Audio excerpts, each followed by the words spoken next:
The wedding hall sparkled with lights and laughter.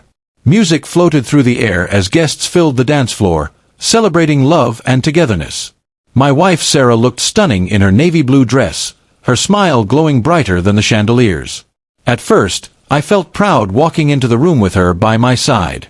Everyone complimented her beauty and grace. I stayed close, shaking hands, greeting old friends, and trying to enjoy the evening. But soon, her childhood best friend James arrived.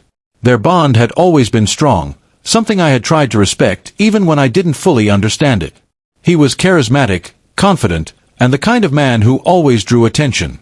When the music picked up, James extended his hand toward Sarah. She laughed and accepted, rushing with excitement onto the dance floor. I stayed behind, watching them twirl in the center of the crowd. At first, I told myself it was harmless. Just two old friends catching up, sharing a dance. But one song turned into another, then another, and before long, hours slipped by. Sarah never once returned to me between songs. Her laughter echoed across the hall as she danced freely with James, forgetting I was even there. My smile grew weaker with every passing moment. Guests began to notice. Some gave me sympathetic looks, others avoided my eyes altogether. I felt the sting of humiliation settling in my chest. I was her husband, yet I stood alone, invisible in a room full of people. I tried to busy myself with small conversations. I spoke with an old coworker, clapped along when the bride and groom took the floor, even refilled my glass more times than I needed. But nothing drowned out the ache of being left behind. Every time I glanced at Sarah, she was still in James's arms, spinning, laughing, living a moment that should have been mine. My fists clenched around the glass, but I forced myself to stay calm. The band started another slow song. That was when the weight of it truly hit me. This was supposed to be our night too, a chance for us to celebrate love, to hold each other close, to remember why we chose one another. Instead, I sat alone at our table, watching her give that dance to someone else. I swallowed hard, fighting back the lump in my throat. My silence spoke louder than any outburst ever could. Eventually, James left to grab a drink.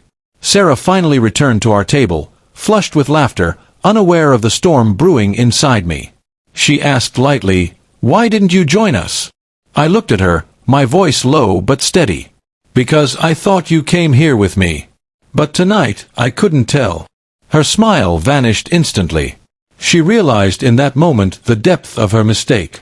The color drained from her face as she saw the hurt in my eyes. She reached for my hand, but I pulled it back slightly. Not in anger, but in quiet pain. The silence between us was heavier than any words could carry. For the first time that night, Sarah looked around the room and noticed the stares, the whispers. She realized what I had endured, sitting alone while she laughed in another man's arms. Her eyes filled with tears as she whispered an apology. "I didn't think. I wasn't trying to hurt you." I nodded slowly. "But you did. And that's the part that matters." The rest of the evening, she stayed by my side. She tried to make small talk, to force laughter, but the atmosphere had changed. What was lost could not be regained in a single moment. When the night ended and we walked out together, she clung to my arm as if afraid to let go. The silence between us stretched all the way home. Later that night, she broke down in tears, confessing she hadn't realized how much her actions had hurt me. She promised she would never again make me feel like a stranger in my own marriage. I listened, my heart torn. Forgiveness would not be instant, but I saw the sincerity in her eyes. She had learned a painful lesson, that love cannot be taken for granted, not even for a night. I told her softly, "I don't need you to stop being friends with James. I just need to know I come first. Because I'm not here to watch you from the sidelines. I'm your husband. I'm meant to be your partner." She nodded, tears streaming down her face, repeating over and over that she understood. That wedding night was supposed to be a celebration, but it became a mirror. It showed us where we had slipped, where respect had been overlooked, where love needed to be guarded more carefully. From that day forward, Sarah never again forgot to choose me in the room. And I learned that sometimes silence, sometimes walking away from the dance floor, is the only reply strong enough to be heard. It wasn't about jealousy. It was about respect.